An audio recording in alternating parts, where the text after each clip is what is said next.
Hello and welcome to Insight Germany. My guest today is originally from Australia but has been living and working in Hamburg since 2005.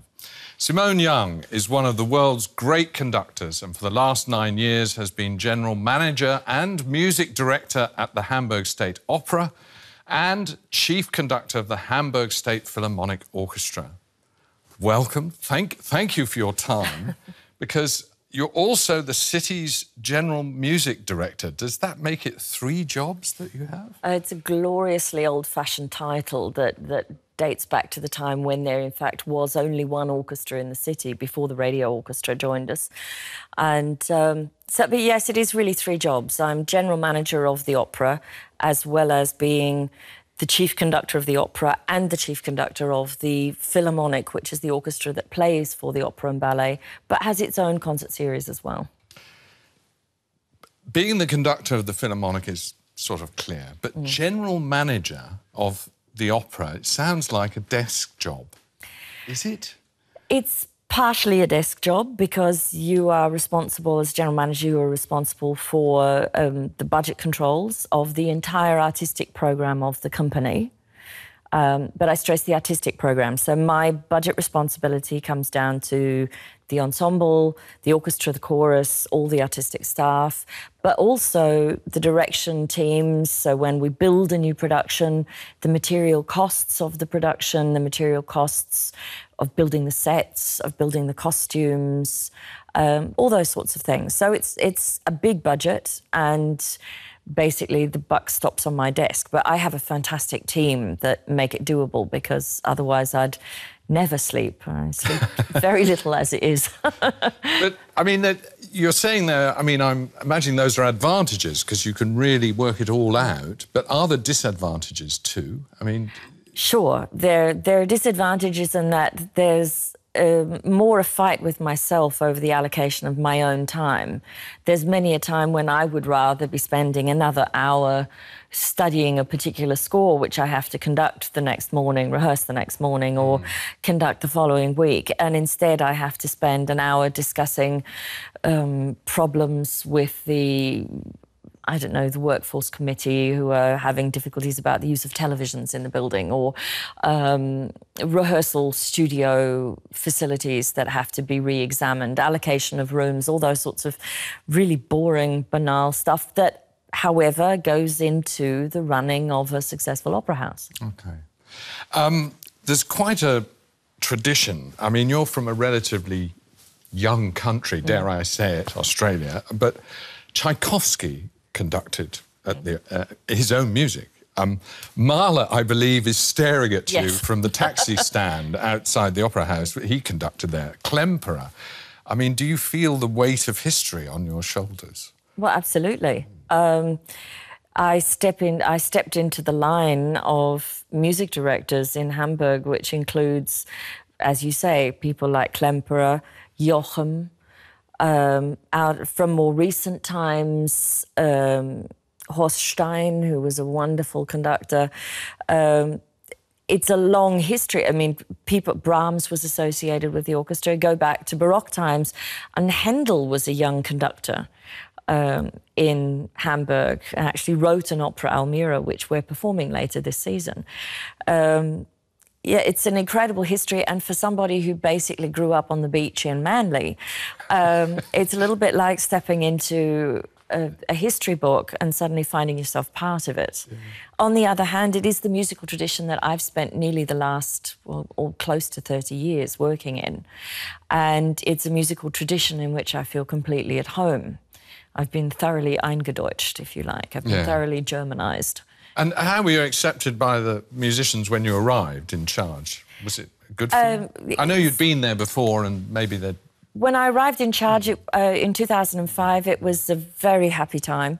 I had been guesting there since 1996. I made my debut in Hamburg with Elektra, Leonie Riesenek's farewell performances as Clytemnestra. It was a very emotional occasion. And, of course, Elektra is massive, 100-odd players in the pit, and here's this girl from the other side of the world standing up in front of the orchestra. And the nice thing about a piece like Elektra, it's all clear in the first 2 or 3 minutes as to whether you've got it under control or not. And if you have, the musicians have immediate respect for that. And I had been a guest conductor pretty regularly in the years since, and it had been the orchestra's wish for me to be appointed. Oh, lovely. So they were the best circumstances under which to begin. What about on a personal level? Because you came from London with your husband and 2 children. Your husband didn't have a job and deliberately, I believe, stayed at home, was the stay-at-home husband as such. German society sort of still favours stay-at-home mums, I think, really. So were there any sort of raised eyebrows on that side of things? Not this time around, I would think, because I was already a bit of an established figure in the German music scene. I had been, even though I'd been living in the UK, I'd been guest conducting mainly in Berlin, but also in Munich and in other parts of the German-speaking world. I'd been in and out of Vienna a great deal. And, of course, Vienna with the Vienna Philharmonic, no women in the orchestra in those days. As a female conductor, I already had quite a lot of fame and, if you like, a certain amount of notoriety. I think being an Australian was an advantage because people in Europe still know very little about Australians. We're an extraordinarily beautiful and large country where it's often very, very hot. There's an amazing opera house plumb in the middle of Sydney, and there's some fantastic sports stars. And that's generally what Europeans know about Australia. So as an Australian woman, I was already expected to be a bit odd. And I felt no constraints to behave as German society would expect a woman to behave. I was able to be very direct, very forthright, and basically just very professional and do my job. And the whole woman thing was actually very rarely an issue. Oh, good. Yeah. More difficult perhaps for my husband originally, because the whole idea of a stay-at-home dad is a bit unusual. I think at the school it took a while for the mums to get used to the fact that when they had parents' meetings, you know, there'd be 20 mums usually and only 1 or 2 dads, and Greg was always part of that. But the girls therefore have a fantastic relationship with him. And he's an extremely capable and talented man, and nobody will treat him as a fool, because it's very obvious to anyone who meets him quickly that he certainly isn't. OK. Now, as I mentioned earlier, my guest has been coming to Germany since the 1980s. Let's find out a bit more about her career here in Europe.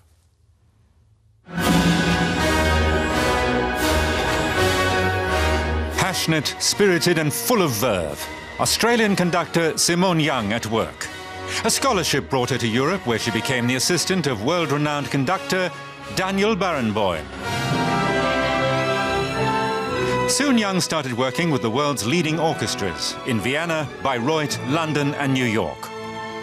She overcame old prejudices in her stride. Of course, we had some reservations about women. But when Simone Young came to our conductor stand, she really convinced us. We suddenly realized that she was getting a message across. So we tried to give it our best effort. In 2005, she took on her current job as both Director General of the Hamburg State Opera and Chief Conductor of the Hamburg Philharmonic.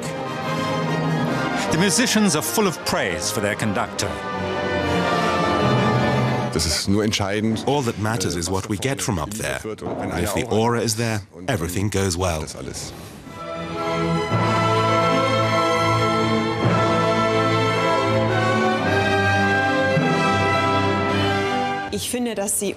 Her conducting is unbelievably elegant and very inspiring.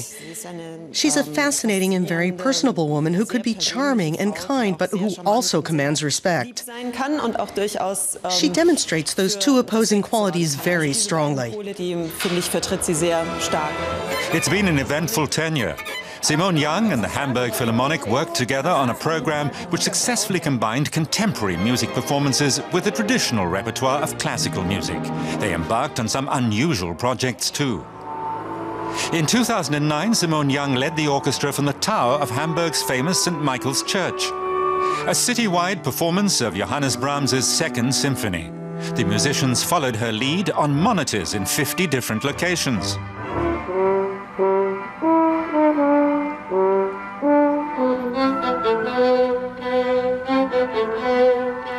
The people of Hamburg loved it. I think it's incredible. I heard about it very late, and I'm glad I found it. I think it's great to see them live this way. In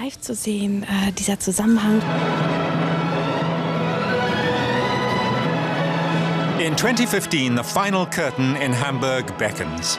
But Simone Young will continue to follow her passion. Music is vibrating air. Musik ist Luft, das vibriert.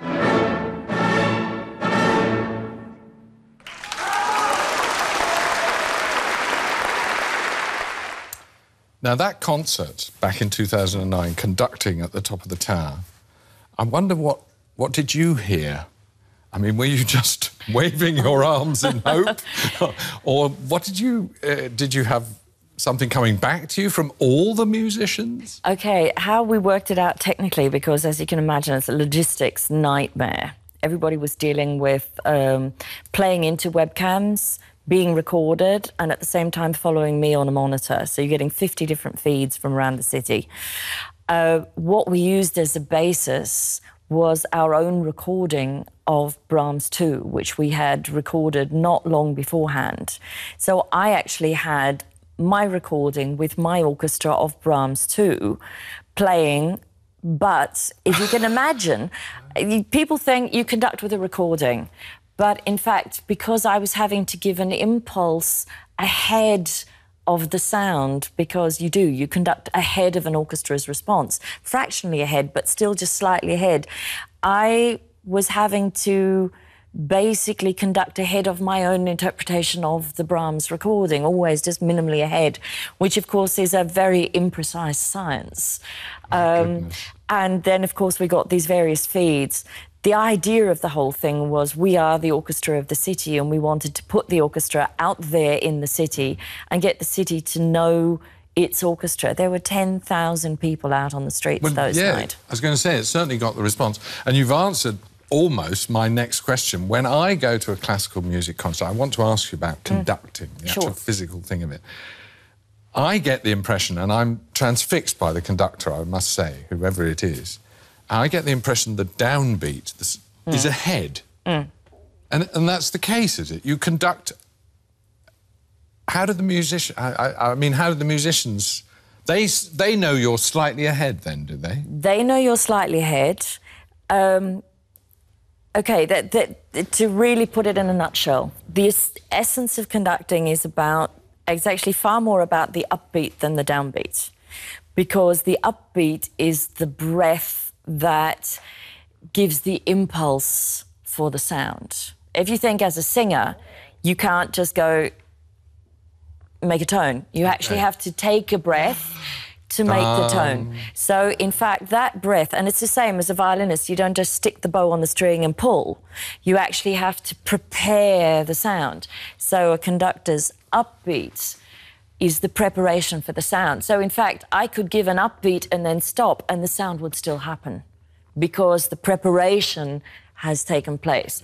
But the idea of this beating ahead is the thing that the slower the tempo, the more, well, it's the word conductor, you are actually directing the sound rather than beating it. And if let's take, I mean, a pencil is kind of a conductor's pseudo-baton. The point of the beat is there. So if I had to say at this very second, that is where the beat falls. That is the moment in time. But you have to think that some of the players are seated a long way away. Their interpretation of that is going to be slightly different to the concertmaster who's sitting right there next to me. So it's actually more about the preparation, and then so you don't go, boom, there's the beat. You go, here's the sound. And the sound usually starts just as you're coming back up from the downbeat. And is it also the way you move your arms to get the gestures too? It's not so much. I mean, professional orchestras know the tempo. Sure. kind of. I mean, obviously you can alter absolutely. That, but, you know, that's not...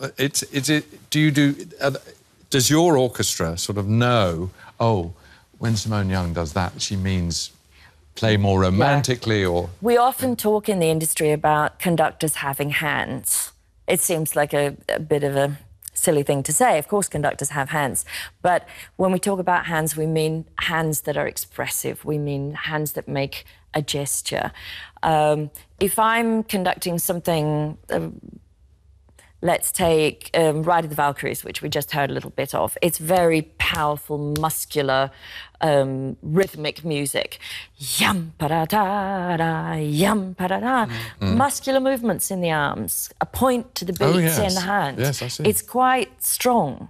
If I were to do yum-ba-da-dee-dum-dum-ba-da-dee, the orchestra will still play it if I've rehearsed it right, but there is nothing that I'm doing that is kind of indicating the way they should play, unless I want them to think, instead of vertically, rhythmically, I want to think direction. Where is this phrase going? Where is this sentence going? Where is the grammatical point of this particular scene?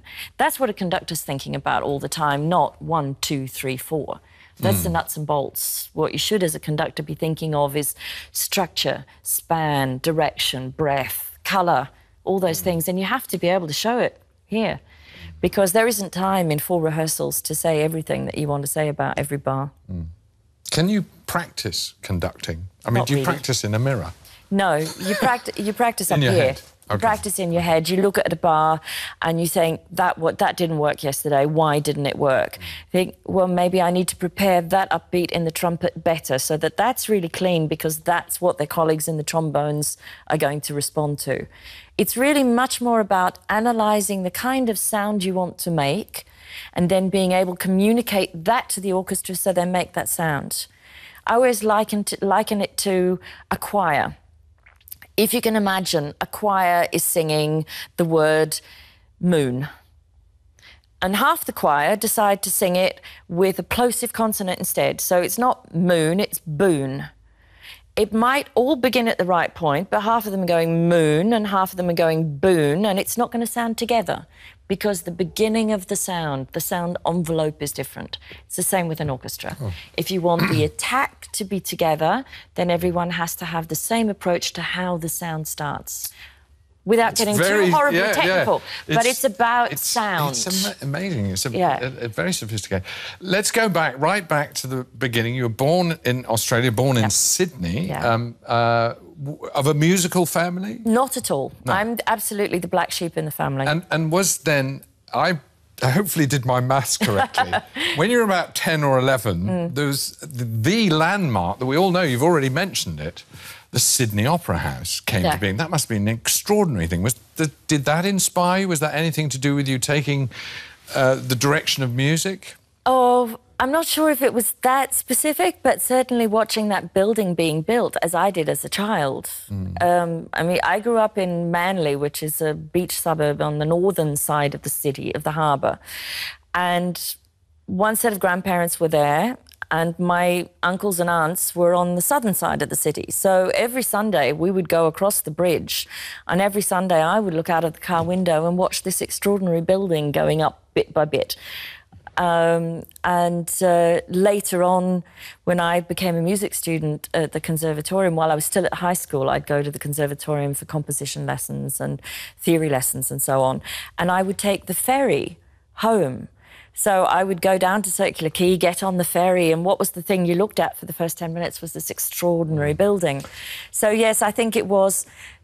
There were certain ideas, you know, one of these days I'm going to be performing in there. Well, I mean, you did work there, but I want to move to Europe because we are inside Germany. I mean, Europe soon beckoned, and when you first came to Germany, how do you remember how different was it for you? Were there any sort of real surprises when you came here? Well, it was massively different. For a start, the thing I think that surprised me most was the ages of the people with whom I was working.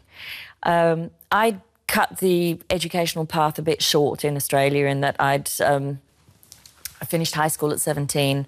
I'd I had a postgraduate degree by the time I was 21, and I'd started working with the opera company when I was 22, professionally, as a pianist, and a year later as a conductor. And I got to the Cologne Opera House to find that I was 25 years old and everybody else my age was basically still studying. They were in the luxurious days in Germany. We're talking 1986, when people in Germany basically stayed at university till they were nearly 30. And so I was very young. I was pretty much the only woman working on that side of the industries, even as a pianist.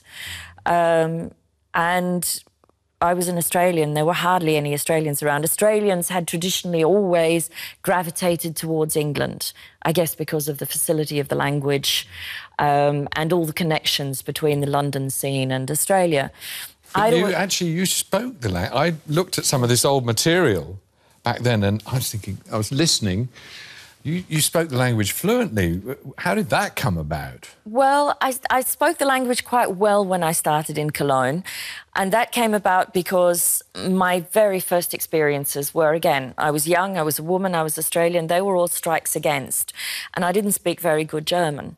And I thought, well, that's something I can do about, something I can do something about. And I really set out then to study German, to work at German. We watched only German television at home. We watched appalling reruns of Dallas and Dynasty because the plots were easy. You could understand what was going on, and so you listened to the German vocab. It's a way. It's a good way, isn't it? It was very good. Yeah. I mean, the news was far too difficult, but we watched soap opera after soap opera, movies. Yeah. Everything was dubbed, and you watched it all in German. We worked hard. We told all our friends, don't speak to us in English, please speak to us in German, which is difficult because Germans want to speak English. Yes, yes. But it's very noticeable. We must move on. All right.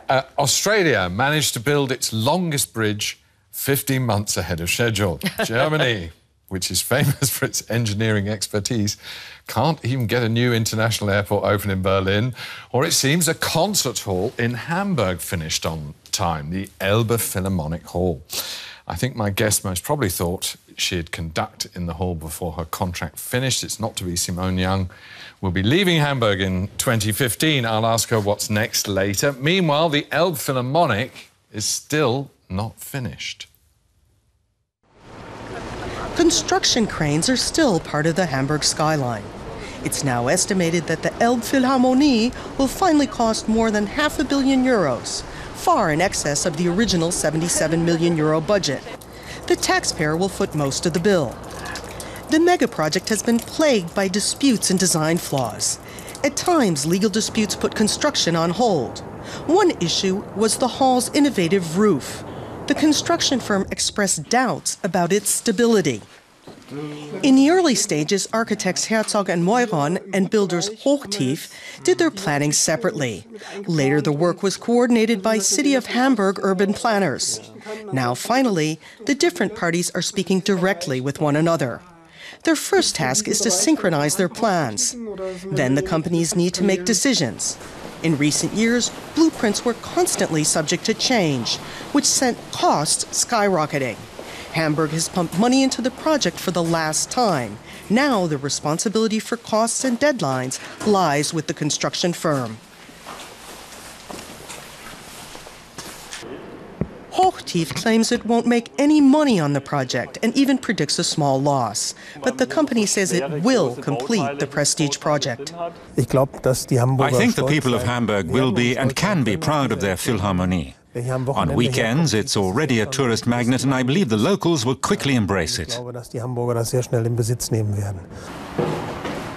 have to wait until the spring of 2017 to see if he's right. That's when the city's new landmark should finally be finished. And when you came to Hamburg, you must have thought you were going to open that place, possibly. It was one of the things that they thought was an attraction for me to bring me to Hamburg, was that the building would be opened in 2010 and I and the Philharmonic, together with the NDR Symphony, would be part of the whole thing. 2010 has come and gone, and we're looking now at 2016, 17. Yeah. Possibly the airport in to Berlin, Brandenburg.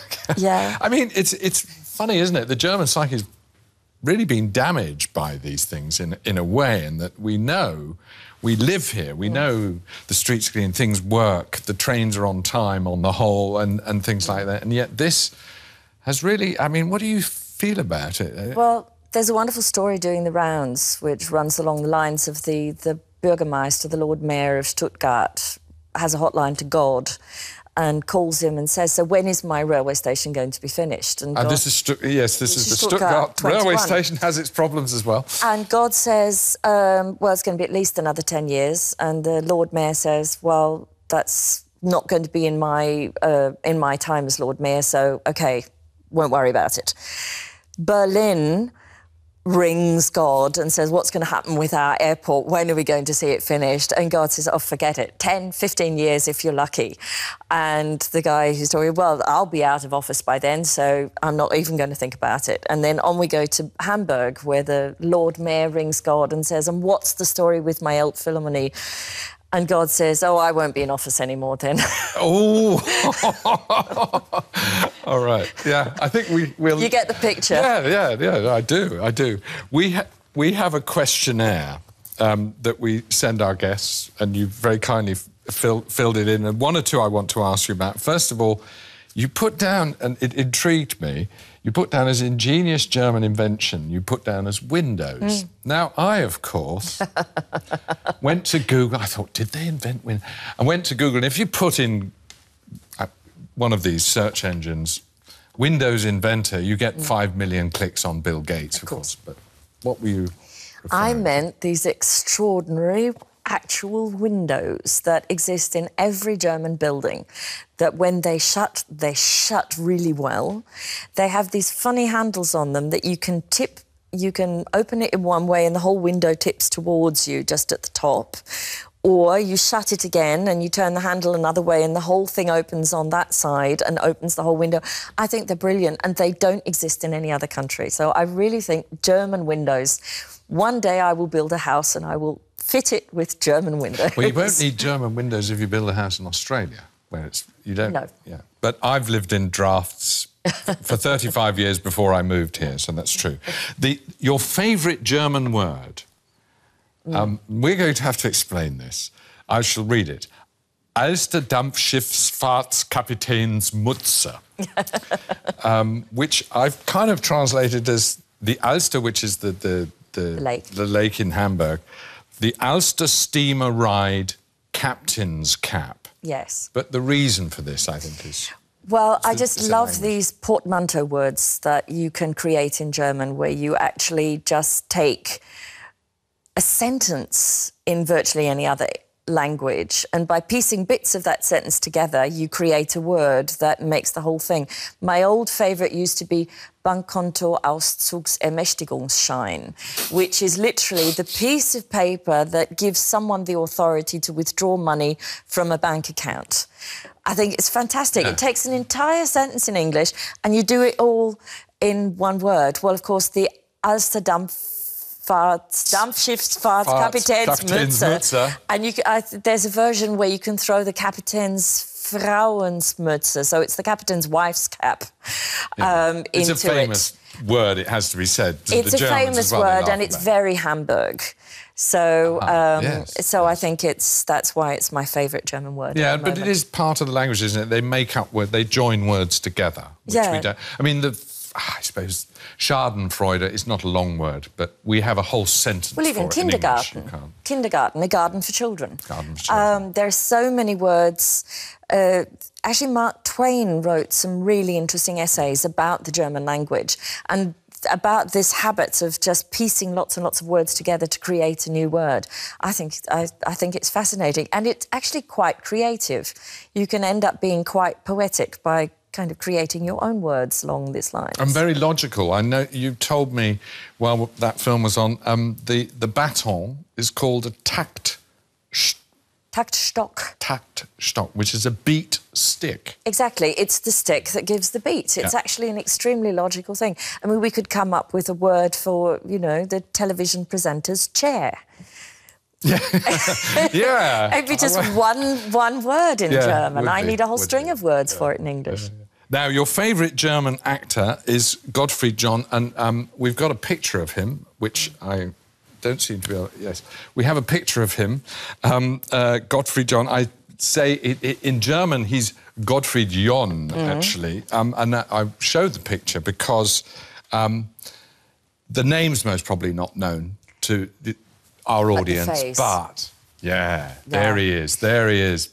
People who've seen Goldeneye, I was thinking. Well, a lot of people know him mainly from Bond and from Goldeneye, but I actually first came across him when he was in a televised, a TV series of Game, Set and Match, the Len Dayton thrillers.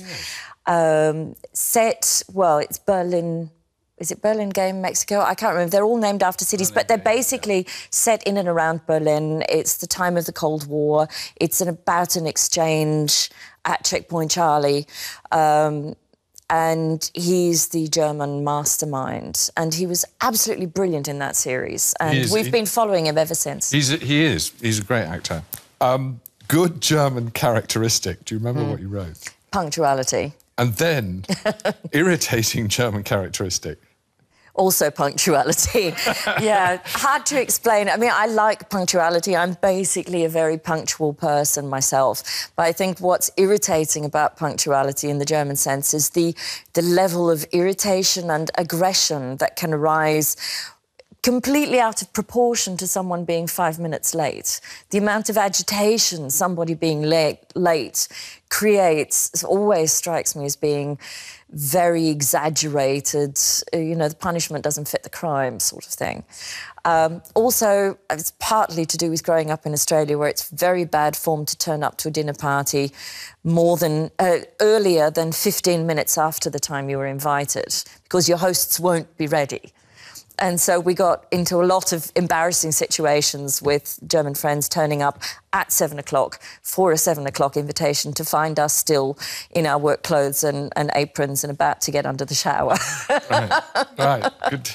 And finally, your favourite German place, St. Peter-Ording. I was interested, Sydney, where you come from, is on the coast. Hamburg's a port. It's not... I mean, you've got to go up the Elbe a bit to get out. St. Peter-Ording is most probably the windiest place in Germany, I would think. Is that part of the... It's the water. I'm a water person. I love being near the coast. I find tremendous inspiration from the strength and the appearance of stillness of water when you know the strength of the currents underneath. Water has always inspired composers. And I find it a huge, inspiration, but also a need within myself to be near water. And when I discovered St. Peter-Ording and this extraordinary thing where you can be in a cafe out there that's on long legs and you have to be out by the time the tide changes, otherwise you're going to be stuck there until the tide goes out again, because the tide actually comes in over this huge beach. And I rather like that. I like the idea of being isolated and vulnerable to the laws of nature. I love the fact that intellectual man is not always in control. Well, let's have a look at my guest's favourite spot in Germany, right up in the north of the country, above Hamburg on the North Sea coast. The wind is the elixir of life in St. Peter-Ording. There's no other place in Germany where it blows so regularly and attracts as many wind addicts as here. On good days, the sky is full of kites, and those belonging to kite surfers. Jan Kühne has come here especially from Munich, a good 750 kilometers away. I came here for the wind and the beach. Where I come from, it's hardly ever windy, and when it is, I have to work. Here it's windy almost every day, and there's lots of open space, fresh air and fish. It's great.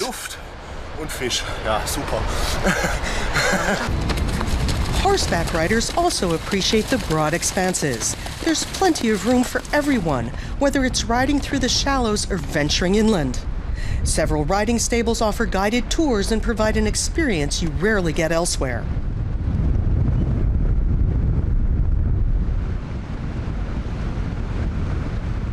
The The beaches, the wind, and unspoiled nature have made St. Peter-Ording very popular. The village with 4,000 residents is the seaside resort with the most overnight stays in Germany.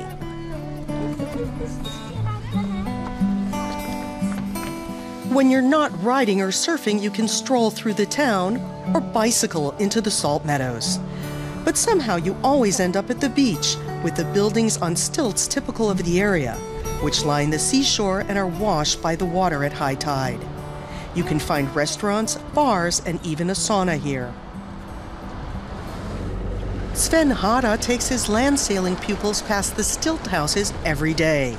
Sven was a yachtsman in the Caribbean for 14 years. Love brought him back to Germany.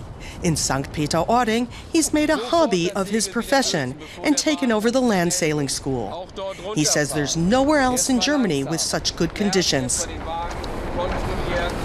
These long sandbanks make St. Peter-Ording exceptional.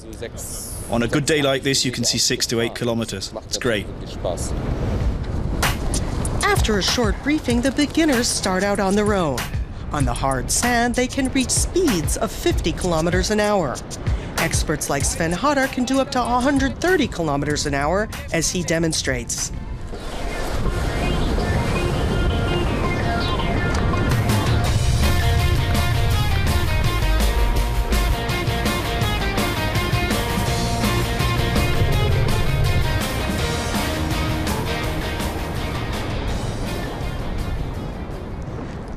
Afterwards, when you're properly worn out and windblown, you can end the day at a beach bar with a long tradition. A pub moved into the stilt house more than 100 years ago. Then it's time to relax, watch the sunset, and listen to the wind.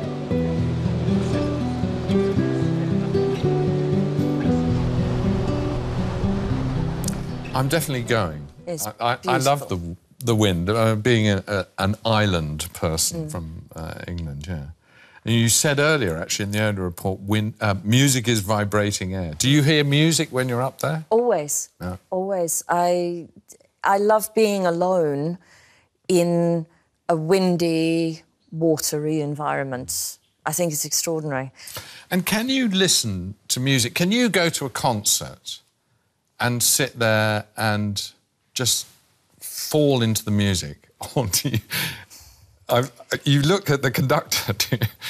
Yeah, it's a very, very rare occasion when I can actually just sit back and enjoy a concert. That's one of the drawbacks of this profession, and one of the reasons why I deliberately refuse to learn about Baroque music and I refuse to learn about jazz, because they're two ways out for me. I can go to a jazz concert and sit there as a relatively uninformed member of the audience and just enjoy the concert. I can't do that. And there's no conductor at a jazz concert either. No, but at a Baroque opera, there will be a conductor. But again, I don't know whether his ornamentation... I deliberately choose not to know whether his ornamentation is authentic, because I don't want to critic it in my head. I want to just be able to enjoy it. Mm. You once said, I think I have a bit of an advantage being an outsider in Germany. I can relate to that, but I wonder if you could explain that to the people listening. The role of the conductor, I think, is always one of listening and observation, and then giving direction so that what you're hearing and what you're observing matches the film that's running in your head at the same time. So in my head, there's a tape of what I want to hear, and there's an idea of what I want to see on the operatic stage, and it's my job as the conductor to make those two pictures match, if you like. Being an observer, being a listener, is much easier if you're an outsider.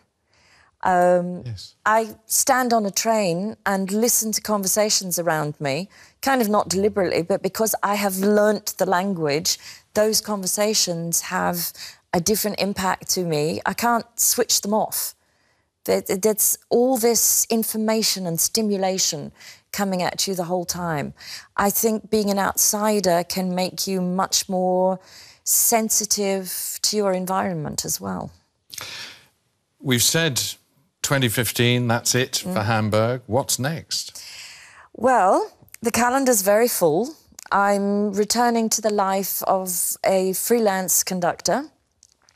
Home base will be moved to the UK, which is where both of my daughters now live, so it makes sense for our home base to be there, but I'll basically be living out of a suitcase and flying around the world. And it's what you want to do. Which I'm looking forward to, because for the last 9 years, this massive job in Hamburg has meant that there have been offers from the States, there have been offers from Asia, that I've just simply had to turn down because of time commitments. And now I'm keen to actually take advantage of those offers and also to expand my own horizons musically. I want to have the time to take a week off and go and study Russian for a week. I want to have the time to go and sit in the Orangerie in Paris for an entire day and not have to think about the board meeting I have to take the next day. They're the things I want to have time to do, and I will have that time. But is your love affair with Germany over? No. No, there are guest engagements already in season 15-16 in Berlin and Munich and Frankfurt, and Vienna comes back into my schedule again. So, no, my... And the Elbphilharmonic? We'll wait and see. I'm certainly not jumping the gun on that one. Once it's open, once they've got through all that, yes, if they want to invite me back to do something, they're lovely. But... I don't need it. I've conducted in all the great concert halls of the world and will continue to do so. Well, you'll be sadly missed in Hamburg. I know that from many friends there. It's been wonderful to talk to you today, Simone Young. Thanks very much for being on Inside Germany. Thank you for watching. If you'd like to write to us at insight@dw.de. We always love to have posts and hear what you think of the show or your opinions. And join me again at the same time next week when I'll have another fascinating guest for you. Bye-bye for now.